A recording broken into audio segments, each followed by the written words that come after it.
Hello, welcome back, explorers. Take a stroll with me as we walk across Los Angeles, where stunning landscapes meet a perfect storm of wildfire conditions. Let's uncover why its geography fuels these monstrous flames. Now, before you start thinking about roasting marshmallows, let me tell you, wildfires are no laughing matter. But don't worry, I promise to keep it fun, but also informative. So, grab your imaginary fireproof gear, and let's unravel the fiery mystery of the Los Angeles wildfires. Los Angeles is not just known for its glitz and glamour. It has also become a devastating epicenter for one of Mother Nature's most paradoxical displays, where breathtaking beauty collides with the harsh, unrelenting reality of destruction. Now we ask, why is LA so prone to wildfires? Let's break it down by exploring the city's unique geography. Before we run into the burning flames of Los Angeles, let's first navigate through where it is situated, how its geography is shaped, and the topography of its state, California. Now, Los Angeles sits in Southern California, right along the infamous Pacific Ring of Fire, a hotbed of seismic activity. The San Andreas Fault, a geological celebrity in its own right, takes a big slice through the region. The city itself spans a whopping 502.7 square miles, with 468.7 square miles of land and 34 square miles of water. All this combined, and this city is 1.5 times the size of Hong Kong. LA's terrain is a mix of sprawling valleys and rolling hills, crowned by Mount Lukens, which rises 5,074 feet above the city. If you try, you can stack 4 Empire State Buildings to reach Mount Lukens. Mount San Antonio, Mount Baldy, don't ask why, stands at a towering 10,064 feet in the San Gabriel Mountains, offering breathtaking views of the San Gabriel Valley, while San Gorgonio Mountain reaches an even more impressive 11,503 feet, making it the highest peak in Southern California and the transverse ranges.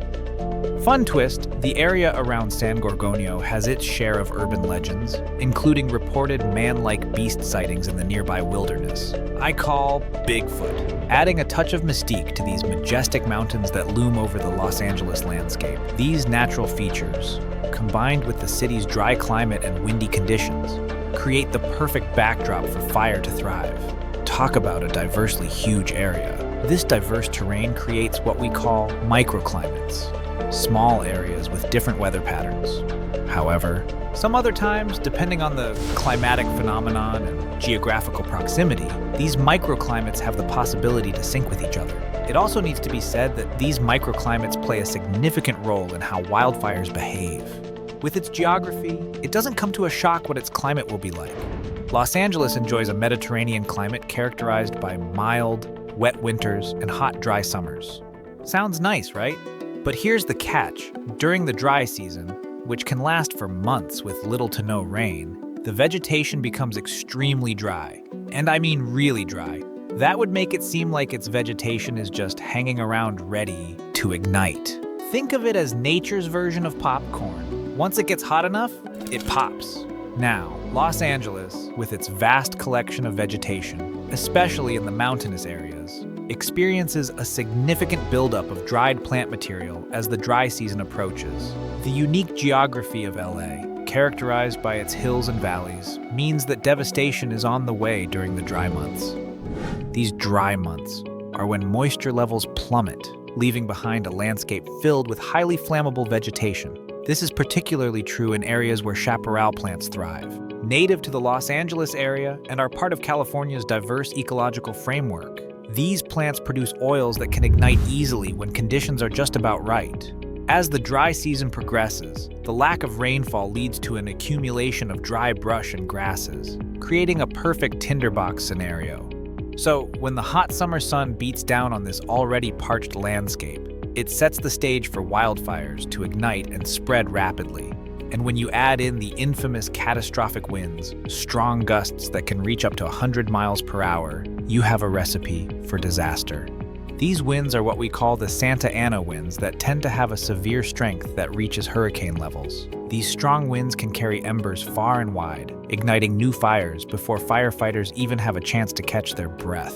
The Santa Ana winds are particularly notorious for their role in fire behavior causing destruction in Los Angeles, particularly during periods of dry weather and high fire risk. They originate from high-pressure systems in the Great Basin and flow downhill toward the coast. As this cold air descends through mountain passes and canyons, it warms up significantly due to what we call adiabatic heating, a fancy term that means as air compresses while going down a slope, it gets hotter. This process can reduce humidity levels dramatically and create extremely dry conditions that are perfect for wildfires. But wait, there's more. The geography of LA also influences how these fires behave. The steep hillsides create convection currents. Hot air rises and pulls in cooler air from surrounding areas. This means that fires tend to spread rapidly uphill due to these currents. The narrow canyons can create erratic fire behavior that makes containment challenging. So, how do these wildfires start? Well, they can't on their own, so they often have nature, or most of the time, human help. For example, just recently on January 7th, 2025, the Palisades fire erupted under mysterious circumstances. Now, we can't blame natural ignitions for this, because natural igniters are either a volcanic activity or eruption, which I doubt anyone would miss if a volcano blasted off in anger. Then there's more likely a lightning. Dry lightning, to be specific, since there is no rain. But there were none, so that leads to only one other igniter: the humans. Investigators are looking into various ignition sources. Could it be fireworks from New Year's celebrations whose embers might have later ignited? Or perhaps an accidental campfire? But the worst scenario would be an intentional ignition that may have started in a lighthearted intention to freak residents nearby, but miscalculated everything. The truth is still out there, but one thing is certain: when conditions are right, meaning dry vegetation, less moisture in the soil, and strong winds, wildfires can spread like wildfire, literally. The natural placement of LA is not the only problem the city is facing as their ongoing battle with fire stretches on. Challenges and lapses from road planning are slowly being dug out. The ongoing wildfires have highlighted significant challenges in rescue operations, particularly due to the issue of vehicles left abandoned on roads. During emergencies, many residents attempt to evacuate quickly, leading to traffic congestion and chaos. Abandoned vehicles create critical obstacles for emergency responders, impeding their access to affected areas and potentially costing lives, as if the mountains weren't already playing hard to get with rescue teams. This is especially problematic in mountainous regions, where fire trucks already face challenging terrain that seems designed by a sadistic urban planner. The situation worsens at night, as limited visibility and strong Santa Ana winds can ground aerial support, further complicating rescue efforts. These combined factors significantly hamper the ability of firefighters and paramedics to provide timely assistance during emergencies, making the landscape feel like it's actively conspiring against human survival. The urgency of the situation is like a race against time, as wildfires can spread super fast, making it a scramble for everyone to get to safety. Another critical factor in LA's wildfire response is the limited access roads available in certain areas. Many neighborhoods, particularly those nestled in the hills or canyons, often rely on just one main access road for evacuation and emergency services. This lack of multiple escape routes can create dangerous bottlenecks during a disaster, making it difficult for residents to evacuate and for rescuers to enter.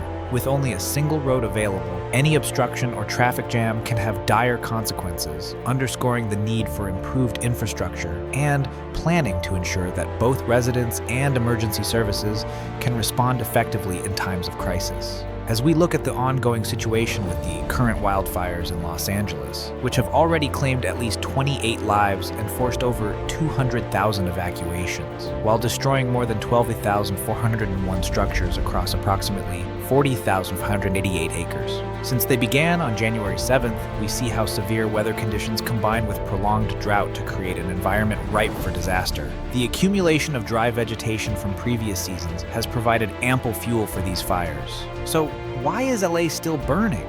Well, we can put two and two together. The combination of severe Santa Ana winds reaching up to 100 miles per hour and prolonged drought conditions has left vegetation extremely dry and more susceptible to ignition. With multiple active fires and challenges that could have been prevented if further planning led to a series of complications in firefighting efforts, it becomes evident that understanding our environment is crucial for managing these disasters. Now, what would be the aftermath of the LA wildfires coming into the rainy seasons? It would mean another disaster as vegetation were cut.